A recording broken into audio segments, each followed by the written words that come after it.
rainy day. I won't listen to my voicemails. You've heard me say I don't keep in touch well, but then again I'm not as far as you would think. Whenever you go out and have a couple drinks, keep me in mind. I'm right there all the time. You wanna know where you can find me? Holding your hair in the backseat. Well, imagine me, I'm right here on your shoulder. Right here, ooh. Right here on your shoulder. Right here, ooh. Right here on your shoulder.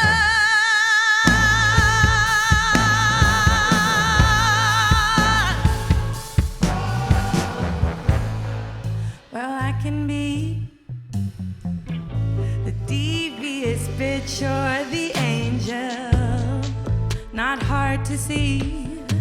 Just blur your eyes when you're looking in a mirror. Missed every birthday 4 or 5 years in a row, and I don't think it ever really feels better. No consolation, but I hope you always know I'll be here for you forever.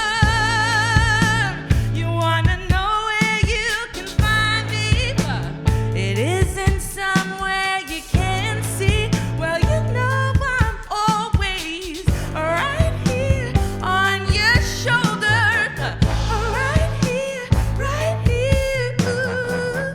Right here on your shoulder. Right here, ooh. Right here on your shoulder.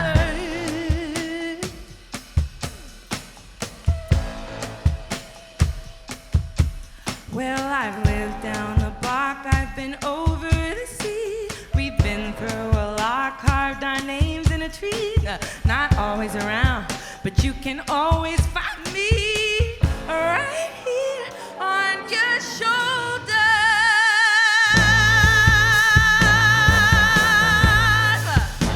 On your shoulder. Right here, ooh. Right here on your shoulder.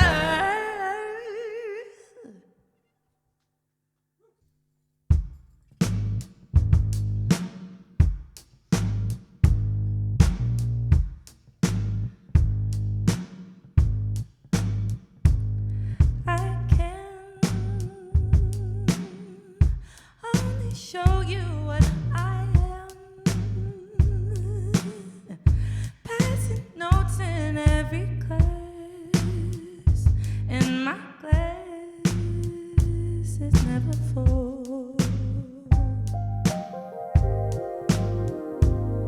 These words, yeah, like you have never heard. When we both know that's absurd, we've been around it. Can't pretend we are astounded anymore.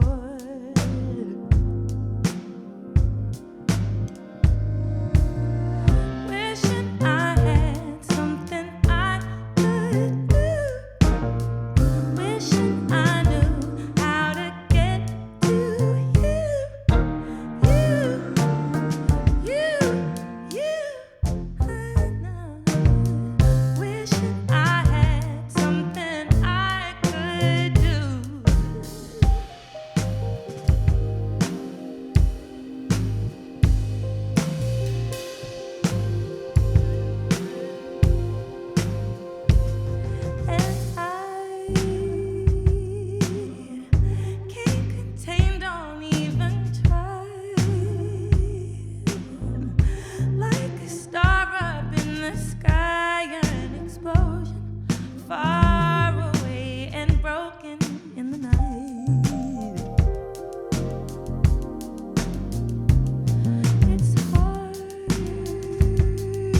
Thank you so much to our studio audience here. Thank you.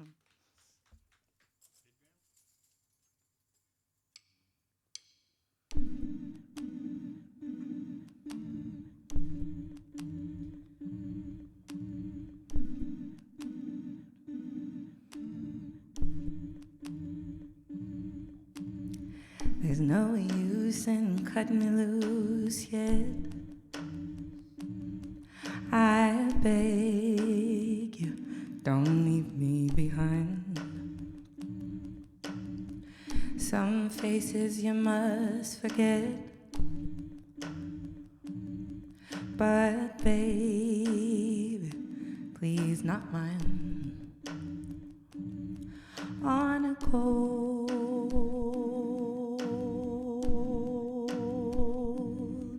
night,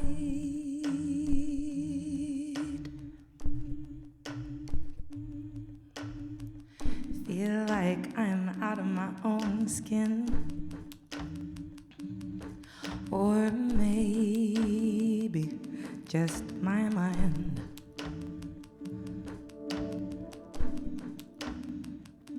A skeleton, some bones with nothing left inside. On a cold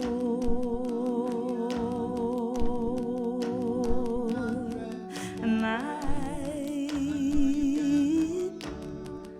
just a little more.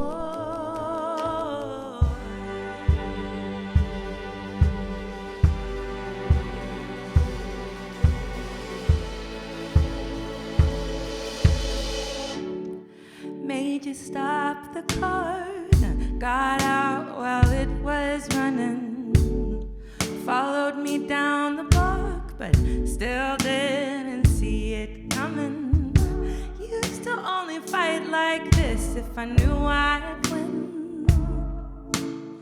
If time heals the wounds you tend to, then right now, what's left? On a cold, cold night.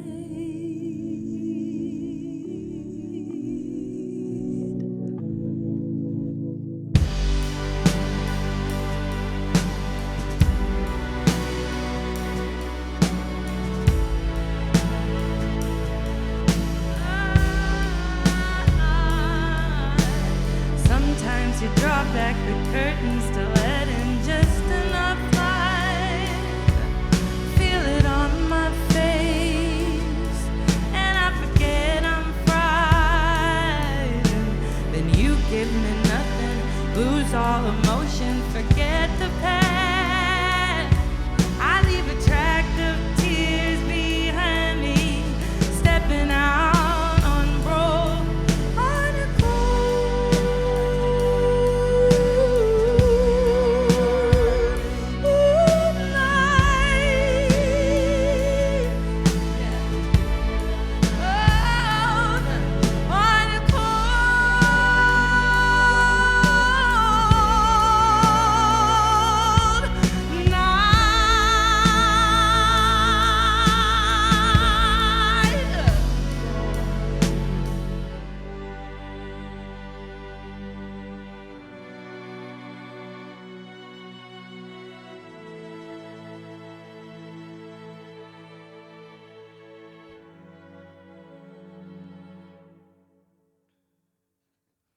Thank you.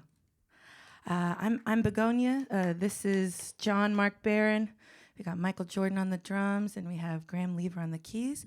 And this is our last song. It's called Crying. That last song was called Cold Night. And the reason I kept referring to Jason, he's kind of a Wizard of Oz around here to me. Met him once, and now I think he's up in the control room, so I kept saying Jason. Just so you out there know, I don't know, maybe you're watching this, you're like, who's Jason? Now you know, this last song's called Crying. I'm Begonia. Bye, bye, bye, bye, bye, bye, bye. Jason.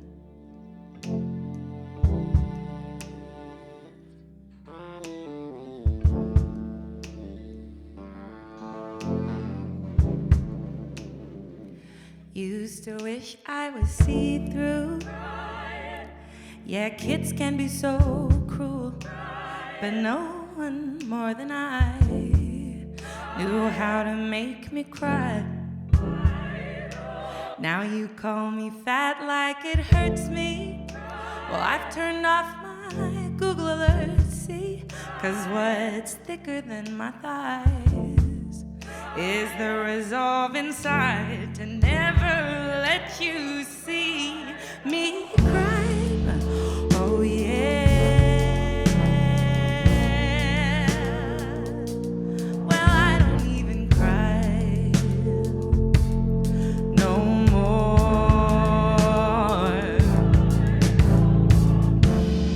Oh yeah.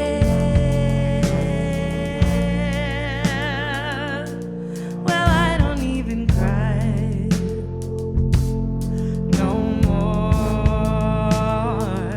I wore boxers to ballet and was told from a young age you have to pick a side.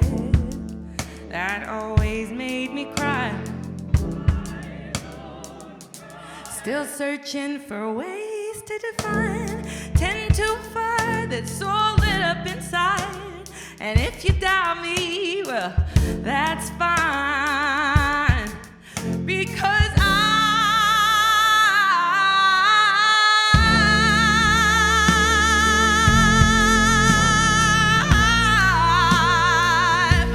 well, I don't even cry no more.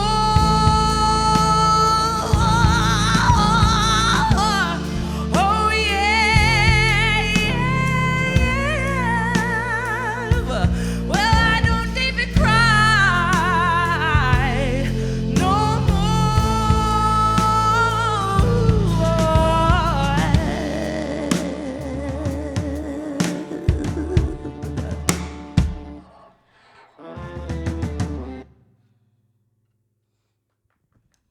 Thank you. Thank you very much.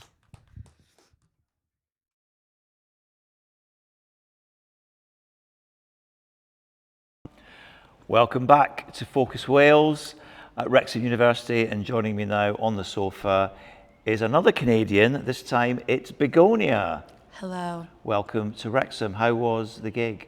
So fun. It was great. It's a nice little studio setting. There were kind people in there cheering us on because, you know, it's like a show, but then there wasn't like a lot of people there. So I was like, Intimate. yeah. Intimate, exactly. Yeah, and of course, all of the live shows that have been on today will be on our TV channel later on, so you can enjoy the bands later on. Now, Begonia, you are described as Canada's breakout alt diva. What does that mean? I mean, I did not write my own bio, but I appreciate that that's what it says. Yeah, what does that mean? Well, How would you describe yourself? Feel like I am a vocalist and a songwriter. I guess I'm flamboyant in my own way. Flamboyant, really? Bold in my own way. I sing songs with a lot of passion and feeling. I guess I have a diva-like energy. But the connotations on the word diva can be so negative. But it's like, yeah, maybe I want separate M&Ms in the green room, but I'm also nice. You've also been described as one of Canada's most extraordinary voices, and thankfully you use it to obliterate misery from the world. Would you concur? Sure, I hope so. I don't want people to feel miserable when they leave my show, so I hope so. How would you describe your music? It's been described as complex powerhouse synth soul based around themes of sexuality, self-discovery, acceptance, and empowerment. Yeah, I mean, for me, the singers and the songwriters that I've always looked up to are people, maybe not with perfect voices. I really gravitate towards authenticity. I know that word is so cliche, but just when I can feel honesty in someone's voice. And I feel like that's what I didn't go to school. I don't really have that much scholastic knowledge, but my school was just listening to all those other artists. And I feel like that's kind of what I've tried, or not necessarily tried, but just done. So who, tried to just for example, who would you refer to there? I mean, I went through a Nina Simone discovery phase. I went through an Etta James discovery phase, a Joni Mitchell discovery phase, Gillian Welch discovery phase, Donny Hathaway, Stevie Wonder. Fiona Apple was my idol when I was a angsty Christian teen. Really? Yes. Well, I mean, apart from Stevie Wonder, all powerful women, that you met, strong women, Yeah. who've obviously clearly had an influence on you. Definitely. When did you realise this is what you wanted to do, that you wanted to make music and perform it? Well, I definitely had a passion. I had a passion that was indescribable to myself as a child of just wanting to sing, and was always the person at family gatherings trying to. I thought I wanted to be an opera singer. Charlotte Church, the reference She's a point. Welsh girl, yeah. She's been here. Sometimes I bring. Oh, she is a Welsh girl. See, Yeah. sometimes I South bring that up Wales. in other interviews, and they're like, "Who exactly?" But she was famous to me in my mind. I think we're a similar age. And when I was like 11, I remember seeing her Christmas Eve, seeing her on like a show. She was a child, like singing kind of the more opera style at the time. And I went to my room and wept because that's what I wanted for my life. But I'm glad I didn't get the career exactly that I wanted, because I was very religious as well. So I would have been like a religious opera singer, which is now not what I would want to carry the torch of. But Well, on the subject, if you don't mind me asking, your Christian upbringing, Yes. Has that had an influence on you? Because you're clearly an extrovert, Yeah. right? Yeah. Did your Christian upbringing perhaps influence how you've ended up today? It definitely influenced foundational kind of the moral compass that I grew up with. A lot of shame, just a cute amount of shame, a cute amount of wanting to be a good little girl, which definitely led me down some certain paths. But I started touring when I was 19, and I just was exposed to a whole other world of human existence that I didn't know was out there. And it's more nuanced. It's not necessarily baby out with the bathwater, where it's like So would you F say the Christianity, but I'm different. I'm far different than I used to be. And of course it has influenced me, but yeah. So would you say about a closeted upbringing? Yeah. I mean, I definitely identify as queer now. And when I was growing up, I had many feelings in my body and my heart and my soul that I felt like I didn't even know how to talk about. There are many things. It's like I felt like my path was kind of set for me in many ways. Even as a singer, I grew up singing in the church, and I was kind of told, like, okay, you are anointed. This is your path. You will lead the youth to Jesus. And I was like, ah! And so that was really a lot of pressure on me as a child. I felt a lot of pressure to be the best, to be the goodest, the most good. So going out and performing was a way of discovering your true self. Yeah, and I mean, I met a lot of the band that I first started performing in clubs and bars with through the church, and then we all kind of had a similar disillusionment around the same time, started performing in church, and then suddenly I kind of stopped getting called for the church gigs. Right. Which was very shattering at the time, because I didn't fully understand, but then now, looking back, it kind of all Well, it leads kind of me to worked. this It kind of path. works out well for you, because you've been nominated for several awards and won a lot of awards as well. So tell us about your awards and Nominated for nominations. 2 Junos, lost both of them. But being the underdog is kind of cute. These in are and of itself. Canadian Yeah, music these are awards, Canadian. yeah, Yeah. yeah. The Junos, everyone tries to give it context and says it's the American Grammys. We swear it's really legit. So it's the Junos, and I lost this year, but it was actually quite fun to lose. You're because nominated though. That's still and I still got to go to the thing. I got like a Exactly. chicken dinner, and like chicken dinner. it was still very fun. I had a great time. Nominated for the Polaris Prize. Also lost that. What's the Polaris? Major flex alert. What's the Polaris Prize? It's what would it be the equivalent of? There's a prize here. It's like juried by journalists and. Sounds like the Mercury. Yes, Prize, so it's yeah. like that. That's the equivalent. So Polaris, it's like Great. based on artistic merit, not sales or fame Yes, exactly. or whatever. So. That's great. So what have you learned, throughout your career, and what advice would you give to anyone watching this who wants to be a singer and a performer? Yeah, I mean, when I was 8 years old, I cried to my mom and said, I need a manager, but I didn't even really know what that meant. And I felt so much struggle of like trying to do this, but not knowing how, feeling like, oh, maybe I should go on the equivalent of American Idol, like Canadian Idol and stuff like that. Because I didn't know, I didn't No, of have. course. That's not the way to do it. But I didn't have Of course. musicians in my family. I didn't know how to, but for me, I just kept doing it. I just kept singing wherever I could, not letting my lack of education stop me, going to open mics, going to shows, local shows where I thought maybe the band sounded cool, meeting people. It's all about kind of finding a community. I feel like that's a huge part of growing your artistry. And what about your parents? What do they think of where you've gone? We love each other. Great. We love each other. Okay, so the Christian upbringing hasn't They affected accept everything? That's me. good. They That's know. That's the Christian thing to do. Well, see, and not everyone is like that. But they accept me, and we have a. If you don't want to know the answer, don't ask a question. Exactly. That's how it goes. And what do you think of Wales? I noticed, by the way, you got a little sheep tattoo. Oh yeah. Have you seen any sheep while you've been in Wales? Yes, we are staying on a farm. Excellent. So there are sheep, and sheep, I haven't actually, I have this because this was a planter that my grandma had in her front yard Oh that looked like wow, this. that's lovely. And then it says mom, dad. Just so you know, I love my mom and dad. But we're staying at a farm, and sheep are so strange in the sense where I haven't been that close to sheep before, and they make noises as like a college fraternity belching, like in their basement. Like it was so aggressive. I was like, look at those babies. They're like, Yeah, I think from what you've just said, it's pretty Scary. obvious you've never seen sheep before. it was isn't scary. Yeah, It's scared. It floored me. So cute though. And you've never stayed on a farm before, obviously, either of you. I've been to a farm. Okay. So your current album, Powder Blue, is out now. Yes. If you go to your Bandcamp page, just search Begonia, you can download it or even buy a physical CD or vinyl copy. That'd be really cute if you bought it, but do whatever you gotta do. And what are your plans for the next few months? What's on the horizon? Well, for we're Begonia? here in the UK for the next 2 weeks.